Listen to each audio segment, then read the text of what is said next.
Solidão. Quem mais? Esse é um tema muito pouco falado, na minha percepção, pelo menos, porque ele é muito importante e deveria estar sendo muito mais falado. A nível de a solidão adoece, a solidão atrapalha várias coisas no nosso cérebro, a solidão envelhece a gente, a solidão, ela é bem cruel. E a gente vive tempos muito digitais, então vamos falar sobre isso de uma forma mais vida real. Como lidar, como sair dela. E eu vou dar uma dica muito especial. Então, se você ainda não é inscrito no meu canal, já se inscreve e fica nesse vídeo até o final, porque a história é muito bonita e é vivida de forma verdadeira. Eu sou a Isis Freitag, eu sou escritora, autora, comunicadora, profissional de marketing, mentora e gosto muito de todo esse universo que faz com que a gente viva um pouco melhor. Então, esse canal você vai encontrar muito disso. Hoje eu quero falar sobre o amadrinhamento afetivo, que é uma coisa bem pouco difundida ainda. E eu descobri quando eu estava pesquisando sobre adoção, lá nos meus 38 anos, que foi ali, já faz uns anos. Mas foi uma fase muito importante que eu queria tomar grandes decisões. E que estava muito só também, claro, né? A gente vai percebendo ali que o tempo passou. Para mulheres isso é muito diferente, né? É muito importante.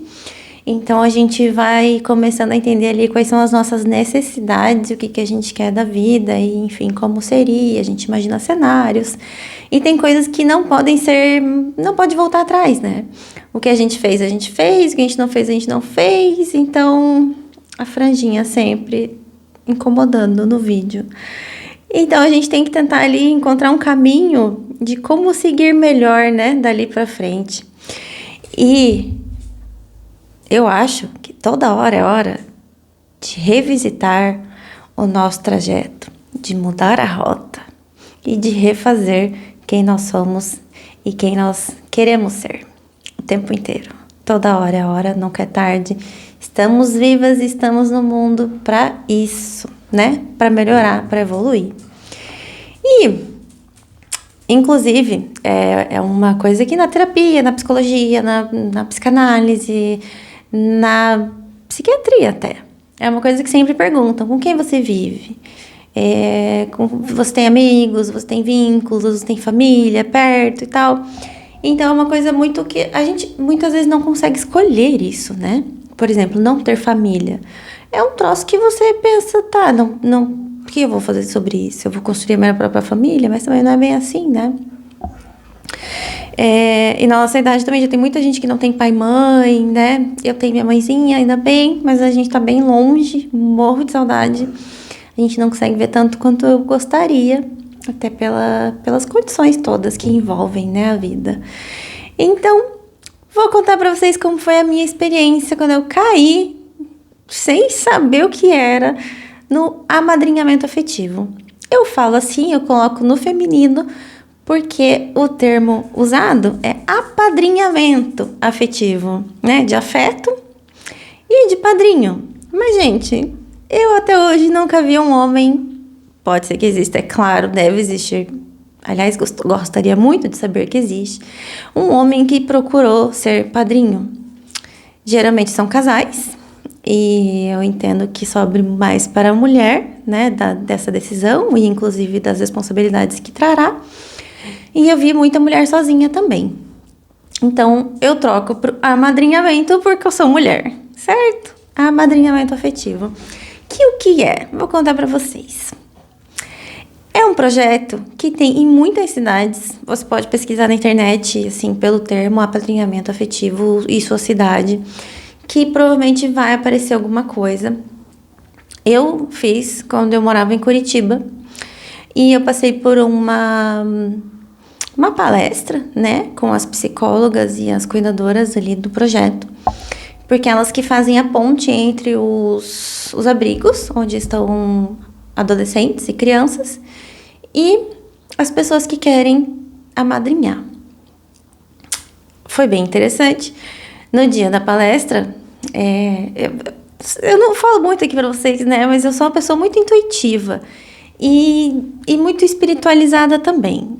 Então, tem muita coisa assim que eu não sei explicar, mas que acontece e que é uma coisa muito bonita, assim, que são sinais. Eu entendo como sinais ou como uma vozinha que fala aqui pra mim as coisas e que eu interpreto, absorvo e, enfim, me ajuda a tomar minhas decisões. Queria que todo mundo tivesse, aliás. Ajuda muito. E nesse dia da palestra, elas não falaram sobre... Era só sobre adolescentes, né? Adolescentes que não estão disponíveis para adoção, mas estão sobre os cuidados da prefeitura, né? Que estão ali em algum abrigo. E aí, elas falaram de uma adolescente, citaram como exemplo, assim, que ela era vegana e ela já tinha ido para alguns lares, assim, para conhecer a família e tal, né? E que ela tinha voltado porque as pessoas não entendiam que ela era vegana. E é muito bonito, assim, porque ela já tinha essa atitude, né, do veganismo desde criança. E ela sofreu bastante por isso.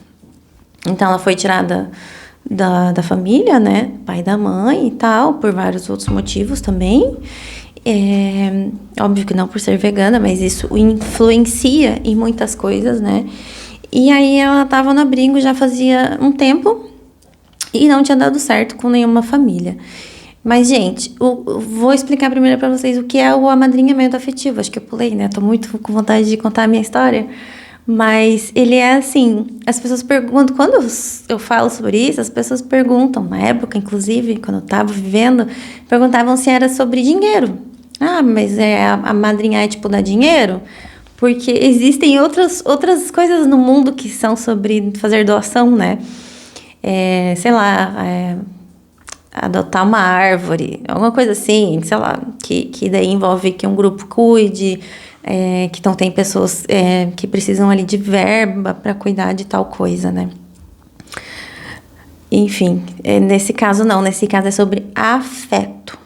Então é sobre dar afeto, sobre ajudar essa pessoinha a ir pro mundo e a socializar, a entender coisas maiores sobre a vida, que a vida não é só o que ela viveu, sabe? Lidar com os traumas, enfim, são muitas coisas interessantes. E não tira do abrigo, porque não é uma adoção, mas a gente tira para passar o fim de semana, para fazer passeios, né? A gente busca e acaba tendo momentos incríveis, assim, pensando muito no que a adolescente quer fazer, no que ela gostaria de conhecer, no que ela gostaria de comer. Então, como o meu amadrinhamento foi na época da pandemia, a gente ficava bastante em casa e a minha realização maior é o quê? Cozinhar para as pessoas e conversar. Eu sou uma tagarela, gente. Eu controlo muito para os meus vídeos não passar de 20 e poucos minutos, porque se deixasse... É que eu assisto vídeo de 20 e poucos minutos muito tranquilamente. Na verdade, eu assisto mais longos até. Então, eu acho que é um tamanho bom. Me digam aí o que vocês acham. Comentem aqui. Inclusive, comentem se vocês já conhecem esse amadrinhamento, esse projeto que é tão bonito.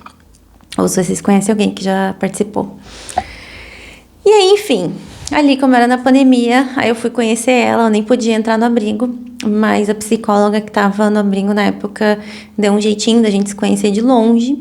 E eu fui conhecer ela e me emocionei, assim, nossa, foi uma conexão muito gostosa, pelo menos de minha parte, né? Só posso falar sobre o que eu sinto, sobre o que eu senti, sobre o que eu absorvi disso tudo. Não posso falar sobre as outras pessoas. Mas foi muito interessante e foi muito conectante, assim. A gente se conheceu e tava ali naquele período difícil, né? De isolamento. E aí eu já consegui puxar papo sobre o veganismo, sobre como que tinha sido para ela e como que era... Enfim, várias coisas nesse tema que conectou a gente, né? De uma forma muito boa. E aí deu certo, né? Eu passei em todas as etapas, porque não é só ir lá e pegar e levar para casa. Imagina o risco que é isso, né? Mas eu, sozinha, solteira, passei por todas as etapas. Fiz entrevista, tive uma visita de assistente social na minha casa, que analisou ali como que eu vivia, qual que era a minha estrutura para receber. Bem interessante, bem certinho, as coisas bem feitas, sabe? E aí, é interessante porque é uma fase de bastante ansiedade, né? Porque você quer que aquilo dê certo. E eu queria muito que desse certo, é claro, ainda mais que eu ia ter alguém que é com uma conexão comigo, né? E como eu gosto de conversar, como eu gosto de ensinar, como eu gosto de mostrar o mundo, eu queria muito que desse certo. E aí, deu tudo certo. Enfim, eu consegui pegar ela pra gente sair, dar uma voltinha. E aí, ela começou a passar os finais de semana lá em casa. A casa que eu morava na época era um apartamento, que eu gostava bastante dele. E aí, a gente fazia cada 15 dias. Que era, né, era ali uma pandemia e tal ainda. E a gente se cuidava bastante, claro. E no meio disso, o pai dela morreu de Covid. Na época o sistema forçava um pouco, assim, sabe, o convívio, para que ela voltasse a ter convívio com a família, assim. Então ela falava com o pai dela e tal. E eu pude ajudar muito, emocionalmente falando, né, psicologicamente falando até, por eu já ter passado por um luto muito forte, que eu perdi o meu irmão de forma super abrupta, assim, né, de um acidente. Meu irmão era muito jovem, ao meu ver, né, e ela acabou perdendo o pai pro Covid, e foi muito triste, assim, ainda mais porque na época os velórios eram difíceis e tal, mas a gente pôde conversar muito antes dele morrer. E isso foi muito interessante porque eu pude conversar com ela sobre perdão. Gente, eu posso confessar pra vocês que eu demorei anos pra entender o perdão. Porque o perdão, as pessoas falam assim, eu não vou perdoar não, você não merece. Mas o perdão não é pro outro, o perdão é para nós mesmas, né? Não é que a gente tenha que se perdoar, mas a gente perdoa pra viver bem, a gente perdoa pra viver melhor, a gente perdoa pra ficar mais leve. A gente perdoa pra entender que as pessoas erram mesmo. E perdoar não é ficar ali no vínculo. Perdoar é ficar mais leve, entender que as pessoas erram. Então, foi muito bom, porque daí quando aconteceu a fatalidade ali, né, mais uma das pessoas, centenas, milhares de pessoas que faleceram nessa época, eu pude dar esse apoio para ela. Inclusive, eu fiz uma cesta depois, e daí já veio um lockdown e a gente não pôde se ver de novo, mas eu fiz uma cesta e levei para ela no abrigo, assim, uma cesta de guloseimas veganas, e foi muito interessante. Mas o ponto principal que eu quero trazer nesse vídeo é sobre o vínculo. Se você é uma mulher que, como eu, não teve filhos e já passou da época de ter, né, já passou, assim, biologicamente... E não adianta a gente se comparar com Cláudia Raia, pelo amor de Deus. Eu sou uma pessoa comum, que não vou fazer 1000 tratamentos para ter um filho nessa época, porque eu não aguento nem comigo. Então, eu precisaria de muita ajuda e essa não é a minha realidade. Então, eu, obviamente, gostaria de ter um serzinho para cuidar, porque eu adoro crianças e tudo, mas eu não terei filhos. Essa já é uma realidade. E muito improvável que eu vá adotar também. Muito porque... Enfim, eu me mudo, eu gosto de fazer várias coisas, eu já adotei... Meu cachorro vai fazer 14 anos agora, eu adotei ele era nenenzinho. Não comparando ser humano com cachorro, tá, gente? Interpretem o texto. É só assim pra dizer que em muitas coisas eu já me realizei. Então, essa vontade que eu tinha na época de adoção, eu realizei com o amadrinhamento, que foi muito gostoso, que foi assim, Não posso dizer para vocês que foi 1000 maravilhas, não posso dizer que foi um mar de rosas, porque não foi, mas eu vivi ali aprendizados fantásticos. E eu entendi vários limites meus, e também entendi várias potencialidades minhas, que a gente que tem que perceber, sabe? Que ninguém vai te olhar e falar, que fofa, você é linda nisso, você é boa nisso, você né, tem capacidade X, Y, não. É muito raro que alguém faça isso com a gente. E a gente tem que perceber por conta para que a gente tenha autoconfiança na vida. Então, essa experiência foi muito boa para mim. Ela tinha 15 anos quando a gente se conheceu. E aí, com 18 tinha que sair do abrigo. E a gente fez todo uma preparação para isso, sabe? Uma preparação muito interessante. Eu não quero me emocionar nesse vídeo. E comemorei os 18 anos com ela e ajudei ela a voltar a ter vínculo com uma tia e um tio que ela não via e que o abrigo não conseguiu contato, porque a mãe dela não queria, não deixava, sabe?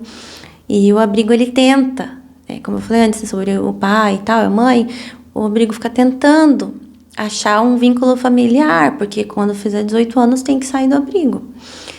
O abrigo é para adolescentes, e com 18 anos já é de maior, né? Não daria para ficar ali.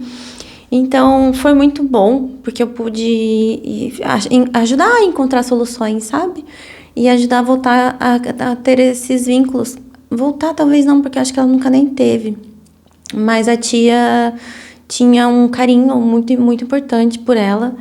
E a gente comemorou os 18 anos juntas, com a família ali dessa tia. E eu e as minhas amigas que me apoiaram, lindas, maravilhosas, fantásticas, gente. Porque eu sou uma pessoa que não dirige, já tentei fazer carteira e tudo, mas eu não tenho carro, nunca tive. Então, na época, eu precisava de carona para ir buscar ela. E minhas amigas iam comigo, então elas sentaram lá na mesa com a gente comeu uma pizza vegana, foi tudo muito bonito, assim, foi tudo muito lindo. Esse apoio, para mim, foi fundamental, não sei como teria sido, não sei como eu teria passado por isso se não fosse essas amigas, que são grandes amigas e que entenderam tão bem o que eu estava fazendo, sabe? Que era para ajudar alguém, que era uma benevolência mesmo, que eu precisava fazer, que o meu espírito pedia. Então vai para além da solidão, mas que também traz cura para duas pessoas, entende? Não é só sobre a minha, é sobre a outra pessoa também. E inclusive sobre amizade, eu tive algumas amizades que nunca entenderam o que eu estava fazendo. Algumas amizades que me chamaram de egoísta, inclusive. E é muito doido, porque eu acho que nunca mais na vida, nem antes, nem depois, alguém me chamou de egoísta. Porque eu realmente não sou, eu não tenho esse traço. Porque eu me analiso muito, né, para não ser. Para ser uma pessoa boa, para ser uma pessoa carinhosa, companheira, acolhedora. E eu adoro compartilhar de todas as formas, tento não ser egoísta mesmo. E aí teve uma pessoa que me chamou de egoísta. E claro, a gente não teve como continuar a amizade mais, né? Ninguém é obrigada a nada. Mas ela realmente não entendeu. Eu tentei explicar, tentei assim, não é sobre isso e tal, mas não. E a maioria das pessoas que achava que era sobre dinheiro também não entendiam o que é o afeto. E o afeto é um descanso, gente. O afeto é um descanso da alma. O afeto é necessário, ele é parte de quem nós viemos para ser. Sabe? A gente não veio para ser sozinho, para ficar totalmente só nessa vida. Tanto que tem uma frase muito interessante que eu ouvi desde pequena, assim, a gente nasce sozinho e morre sozinho. E eu sempre pensei, cara, como assim? Quando você nasce, tem uma mulher ali que te gerou por 9 meses, talvez um pouco menos, e tem alguém segurando você no parto, ou tem uma cirurgia acontecendo, ou, sabe, tem 2, 3 pessoas a mais ali, vamos dizer, mãe solteira, que nem eu. Cara, sozinha ela não tava, ela podia estar sozinha de uma forma maior, assim, né, de um sentimento de solidão, mas sozinha não. E quando a gente morre, tem alguém cuidando da gente também. Quem cavou a nossa cova? Não cavou ainda, né? Estamos aqui. Mas quem vai cavar? Ou quem vai pagar um funeral? Ou quem vai cuidar da gente no final? Ou quem vai, sei lá, a gente não morre sozinho. A gente pode até, talvez, tem gente que chega no final da vida e não tem vínculos. Então é sobre isso também, entende? Tipo, não vamos ser essas pessoas. Vamos tentar fazer agora o que a gente pode pensar para o futuro. Eu já fiz um vídeo aqui sobre um livro que eu gostei muito, da doutora Ana Cláudia, que é Para a Vida Toda Valer a Pena Viver. Então, o que a gente faz hoje é o nosso caminho. para chegar lá, para chegar no fim da vida, para chegar da melhor forma possível no fim da vida. Então, o vínculo é importante por todos esses motivos e ele ainda é saudável. Ele captura, ele refaz uma energia nossa que é muito interessante, que é muito importante, que é muito animadora de se viver. Quando você está muito só, você não tem muito ânimo de fazer as coisas nenhuma. E, aliás, é um gatilho para a solidão também. E quando você consegue criar vínculos, porque olha só, eu fortaleci os vínculos com essas amigas nesse processo, sabe? Então, assim, com outras eu perdi, ok, né? Fica pelo caminho, mas outros vínculos eu fortaleci. E, assim, pra mim é a minha história de vida, é o meu legado, entende? Não sei como vocês percebem isso, quero muito que vocês me contem, deixe seu like aqui no vídeo. O YouTube entende que o vídeo é interessante quando vocês se comunicam aqui, dando um like ou compartilhando, ou comentando aqui o que vocês acham sobre tudo isso. E se inscrevem no canal, porque eu quero sempre trazer mais vídeos sobre tudo que puder ajudar a gente a viver melhor e tudo que puder trazer mais alegria para a nossa vida, mais sentido e mais leveza, claro. Então, essa é a minha história. Eu poderia destrinchar ela em muito mais detalhes, mas eu quero que vocês se inspirem nisso, inclusive pessoas que já têm filhos também, mulheres casadas ou mulheres solteiras. Eu quero inspirar vocês, mulheres que não têm filhos. Não é para preencher um vazio, é claro, até porque você não sabe se esse vínculo vai durar, né? Enfim, a gente tá ali com uma pessoinha que a gente não conhece ainda, mas que é muito bonito de conhecer. É muito legal. Para mim, assim, é como uma possibilidade da gente ganhar na vida, sabe? Assim, a gente ganha aprendizado, a gente ganha sabedoria, a gente ganha maturidade, muita maturidade vem, porque é uma responsabilidade grande, né? Então, fica aí o meu conselho para vocês sobre solidão, sobre benevolência e sobre salvar uma vida até. A gente pode soar como um exagero, mas tem muitas meninas e meninos ali nessas condições que precisam ser salvos, porque eles são muito frágeis ainda e eles passaram por muita coisa para estar num abrigo assim, para estar sob a guarda, né, da prefeitura, do governo ou de alguma ONG, alguma coisa assim. Então vamos se colocar no lugar do outro e fazer o que a gente puder, né? Ninguém vai exigir perfeição de você, a não ser você mesma. Então, assim, não se exija, mas dê o seu melhor. A gente tem que dar o nosso melhor sempre. Obrigada por ficarem até aqui. Quem ficou, não esquece de se inscrever no canal, assim você me ajuda a crescer e trazer mais inspiração para que eu possa gravar mais vídeos como esse que ajudem mais pessoas. Um beijo e até o próximo vídeo.